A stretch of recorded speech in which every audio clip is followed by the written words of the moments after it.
వాలేకుం friends. ఈరోజు recipe వచ్చేసైతే fish dum biryani అయితే prepare చేస్తున్నానండి.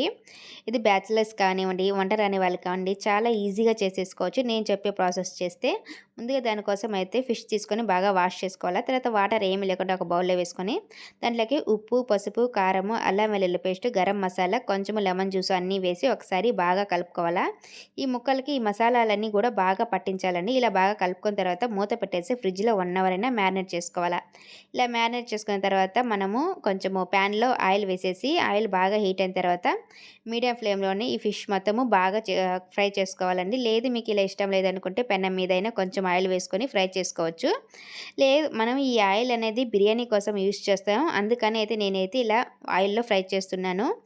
ఈ ఆయిల్లోనే బిర్యానీ చేస్తే బాగుంటుంది. ఇలా బాగా మనకి ఫ్రై అయిపోయాయి కదా, ఇప్పుడైతే ఒక ప్లేట్లోకి అయితే తీసేసుకుందాం. మొత్తము ఫిష్ అన్నీ కూడా ఇలాగే మొత్తము ఫ్రై చేసేసుకోవాలా. ఈ మొత్తము ఫిష్‌లన్నీ తీసేసి బయటికి తీసేసి, ఇప్పుడు ఒక కడాయి పెట్టుకొని మనకి దేంట్లో అయితే బిర్యానీ చేసుకుంటాం ఆ దబర తీసేసుకొని ఫ్రై చేసి పెట్టుకున్నాం కదా మనము ఫిష్ ఆయిల్ అది వేసేసుకొని దాంట్లో కొంచెం ఘీ యాడ్ చేసుకొని ఈ కొంచెము బిర్యానీ స్పైసెస్ అన్నీ కూడా యాడ్ చేసేసుకోవాలా. ఇవన్నీ కూడా కొంచెము బాగా ఫ్రై అయిపోయిన తర్వాత ఆనియన్స్ వేసేసుకొని ఆనియన్స్ కూడా బాగా ఫ్రై చేసేసుకోవాలా. ఆనియన్స్ బాగా ఫ్రై అయిపోయిన తర్వాత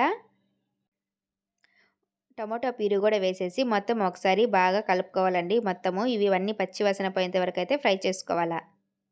తర్వాత అల్లం వెల్లుల్లి పేస్ట్ కూడా వేసి ఇది కూడా పచ్చి వాసన పోయేంత వరకు అయితే ఫ్రై చేసుకోవాలి. అల్లం వెల్లుల్లి పేస్ట్ ఎక్కువ వేయకుండా ఒక హాఫ్ స్పూన్ అయితే సరిపోతుంది. తర్వాత కొంచెము పుదీనా, తర్వాత కొంచెము కొత్తిమీర అన్నీ వేసి ఇది కూడా ఒకసారి బాగా ఫ్రై చేసుకోవాలండి మొత్తం బాగా కలిసేలాగా. తర్వాత కొంచెం ఒక హాఫ్ కప్పు పెరుగైతే తీసుకుంటున్నానండి.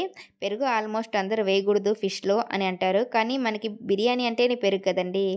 అందుకని నేనైతే పెరుగైతే యాడ్ చేస్తున్నాను. తర్వాత రుచికి తగ్గ ఉప్పు వేసి కొంచెము పసుపు, కొంచెము కారము, తర్వాత కొంచెము ధనియా పౌడరు, కొంచెము గరం మసాలా, కొంచెము జీరా పౌడరు, ఫిష్ మసాలా ఉంటే ఫిష్ మసాలా కూడా యాడ్ చేసుకోవచ్చండి. నాకు కాడ లేదు కాబట్టి నేనైతే యాడ్ చేయలేదు. ఈ మసాలాలన్నీ కూడా ఒకసారి బాగా కలుపుకోవాలా. మొత్తము ఒక 2 మినిట్స్ అయితే కుక్ చేసుకోవాలా. ఇంకా మనం ఫ్రై చేసి పెట్టుకున్నాం కదా ఫిషెస్ అన్నీ కూడా యాడ్ చేసేయాలండి. ఇప్పుడైతే స్విచ్ ఆఫ్ చేసేయాలండి ఫ్లేమ్‌ని. ఈ దబరైతే పక్కన పెట్టేయాల. ఇప్పుడైతే రైస్ అయితే ఉడికించుకున్నాం. దాంట్లో కోసం వాటర్ పోసేసి దాంట్లో కొంచెము ఉప్పు, కొంచెం లెమన్ జ్యూసు, కొంచెం అల్లం వెల్లుల్లి పేస్టు, తర్వాత ఇంకా బిర్యానీ స్పైసెస్ అన్నీ ఉంటాయి కదా, హోల్ బిర్యానీ స్పైసెస్ అన్నీ కూడా యాడ్ చేసేసి కొంచెము ఆయిల్ వేసుకోవాలా. కొంచెం పుదీనా, కొత్తిమీర అన్నీ వేసేసి ఈ వాటర్ అయితే మొత్తము బాయిలింగ్ అవ్వాలండి. మనకి బాగా ఒకసారి బాగా కలుపుకొని వాటర్ అనేది బాగా మరగాల.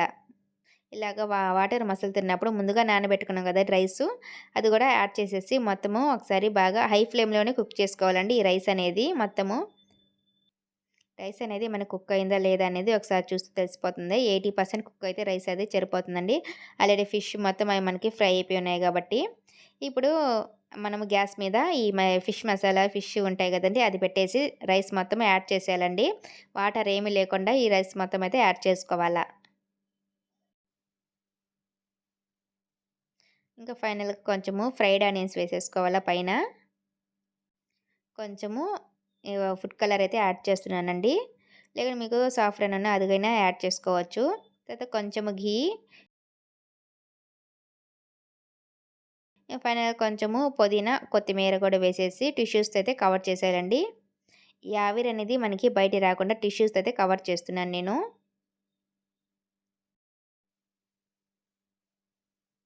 టిష్యూస్‌తో కవర్ చేసేసి పైన ప్లేటేసి కొంచెం బరువుగా ఉండేవైతే నేను పెడుతున్నానండి. పైన కొంచెం బరువుగా ఉంటుందండి. ఆవిరి అనేది బయటికి పోకుండా ఉంటుందండి.